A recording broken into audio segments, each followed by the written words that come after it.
আসসালামু আলাইকুম, হ্যালো বন্ধুরা, ওয়েলকাম ব্যাক এগেইন। বন্ধুরা, আমার হাতে একটি ফোন দেখতে পাচ্ছেন, এটা হচ্ছে আইটেলের ভিশন ওয়ান। তো ভিশন ওয়ান ফোনটার প্রবলেম হচ্ছে ফোনটার এলসিডিতে আলো আসতেছে না। তো কাস্টমার যেটা বলেছে যে এটার পিছনে যখন চিপে ধরা হয় তখন মাঝে মধ্যে আলো আসে, আবার চলে যায়, বেশিক্ষণ থাকে না। তো আজকের ভিডিওতে আমি দেখাবো যে এই রকম পিছনে চাপ দিলে আলো আসে বা আলো একবারে আসে না, এই রকম ফোনগুলো কোথা থেকে এই আলো চলে যায় বা কিভাবে এই আলোটা আনতে হয়। সেক্ষেত্রে এই ফোনগুলো আমি এর আগে যে প্রবলেমগুলো পেয়েছিলাম সেটা হচ্ছে এর যে ফ্লাক্স রেবনটা যেটা আছে, ফ্লাক্স কেবলটা, সেইটার প্রবলেম ছিল।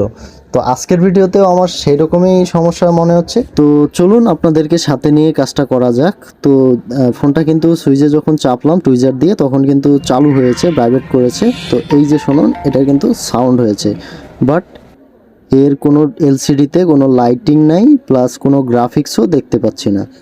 তো যাই হোক, আমি ফোনটাকে মাদারবোর্ড থেকে আলাদা করার আগে একটু চিপে দেখে নিলাম যে লাইটিং আসতেছে কিনা, যেটা কাস্টমার বলেছিল যে চিপে ধরলে লাইটিং আসে। তো দেখুন, আমি কিন্তু চিপে ধরার পর কোনো রকম লাইটিং আসতেছে না, হয়তো কাস্টমারের কাছে এসেছিল। তো যাই হোক, এখন কিন্তু আর লাইটিং বা গ্রাফিক্স দুইটার একটাও আসতেছে না।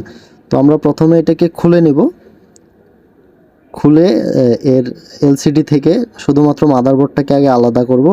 আগে ব্যাটারিটা খুলে নেই, কারণ এই ব্যাটারিটা না খুললে এই ফ্লাক্স যে রেবনটা আছে, এই রেবনের মধ্যে যে কেবলটা আছে সেটা ভালো করে দেখতে পারবো না। তো দেখুন, এখানে লক্ষ্য করলে দেখতে পাবেন যে এখানে যে ফ্লাক্স কেবলটা আছে সেটার এই কর্নারে ফায়ার করেছে, এই যে এই জায়গায় এখানে ফায়ার করে একটা বা দুইটা লাইন এখানে গলে গিয়েছে। এই যে দেখুন, একবারে কাছ থেকে যদি আপনাদেরকে দেখানোর চেষ্টা করি, দেখুন এইটার কর্নারটা কিন্তু দুইটা লাইন একবারে উঠে গিয়েছে। এই যে দেখুন, এই দুইটা লাইন কিন্তু একবারে উঠে গিয়েছে। অর্থাৎ এইটা জাম্পার করার চেয়ে আমরা যদি ফ্লাক্স রেবনটা বা কেবলটা যদি চেঞ্জ করে দেই, তাহলে কিন্তু আমার বিশ্বাস যে এই সমস্যাটা সমাধান হয়ে যাবে।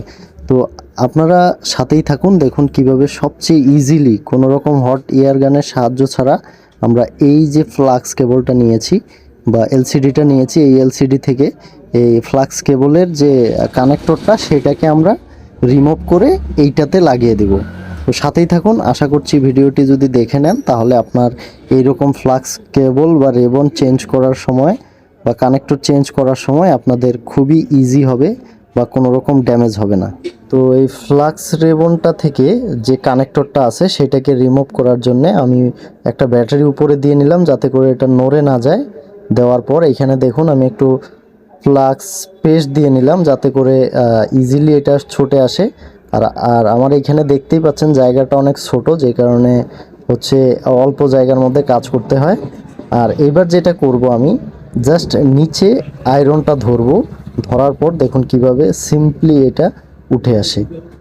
সাথেই থাকুন আর পুরো ভিডিওটা দেখুন, তাহলে আর কোনো দিনও আপনার এই ফ্লাক্স কেবল থেকে আপনার কানেক্টর রিমুভ বা চেঞ্জ করার ক্ষেত্রে কোনো রকম ড্যামেজ হবে না। বন্ধুরা, দেখতেই পাচ্ছেন আমি নিচ থেকে আয়রনটা ধরে যখন নাড়ছি তখন কিন্তু আস্তে করে কানেক্টরটা উঠে এসেছে। যদি এইবার আপনাদেরকে আরেকটা জিনিস দেখাই, এটা যদি আমরা, এটা যেহেতু ড্যামেজ, এটা যদি আমি আয়রনে ফেলে দেই, এইবার দেখুন এটা কয়েক সেকেন্ডের মধ্যে গলে একদম একদম গলে কয়লা হয়ে গিয়েছে। তো এইটা দেখানোর উদ্দেশ্য হলো, পরে আমরা যেহেতু এটা ড্যামেজটা নষ্ট হয়েছে, এটা কোনো প্রবলেম নাই, তবে যেটা আমরা এইখানে বসানোর জন্য উঠাবো সেইটা যাতে ড্যামেজ না হয় সেই জন্য কিন্তু সতর্ক করার জন্য আমি এই জিনিসটা এদিকে ফেলে দিয়ে আপনাদেরকে দেখাইলাম। তো এইবার আমি এটাকে একটু ভালো করে সোল্ডার করে নিব। তো হালকা করে আমি একটু সোল্ডার করে নিলাম, দেখতেই পাচ্ছেন এটা সোল্ডার করা শেষ। এবার আমি ওই ডিসপ্লেটা, নষ্ট ডিসপ্লেটা, সেটা থেকে এর যে ফ্লাক্স রেবনের কানেক্টরটা সেটাকে উঠাবো এবার। আসলে আমার একটা ফোন চলে আসছিল, তো আমি আবারও চেক করে নিলাম যে এই এলসিডির যে কানেক্টর, সরি রেবনের যে কানেক্টরটা সেটা আর এইটার কানেক্টরের মিল আছে কিনা। তো একই, যেহেতু একই, তো আমি এটাকে আস্তে করে উঠিয়ে নেব। তো এই ক্ষেত্রে বন্ধুরা, আমি যেটা করেছিলাম ওই কানেক্টরটা তোলার সময় আমি কিন্তু এর আয়রনের মাথাটা দিয়ে তুলেছিলাম, কিন্তু এইবার যেটা করব আয়রনের মিডিলটা দিয়ে এটাকে তোলার চেষ্টা করব। তো তুলে লাগিয়ে আপনাদেরকে দেখাচ্ছি, সাথেই থাকুন। আশা করছি পুরো ভিডিওটি দেখলে আপনারা অনেক উপকৃত হবেন।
see the graphics and lights both have come.